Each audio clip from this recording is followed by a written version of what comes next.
এটা কি বলতো, মা আম কাসন্দি ঘরে বানিয়েছে, আর কি সুন্দর দেখো, গোলাপের মতো করেছে এটা পুরো। এর ভিতর কিন্তু পটাটোর পুর ভরা আছে। এটা কি নাম, কি মা?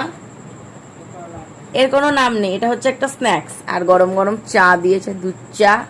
ইনি চলে যাবে, আমি থাকবো। তা এটা খাচ্ছে। এটাকে মিলি বলে রোস্ট পটেটো পকোড়া। ও, এটাকে বলে মিনি রোস্ট পটেটো পকোড়া, ও নাম দিয়ে দিল আবার মিনি মিনি। মিনিটা এক্সট্রা। তো এখন এটা খাক বসে, দেখতে দেখতে 6:45 বাজে।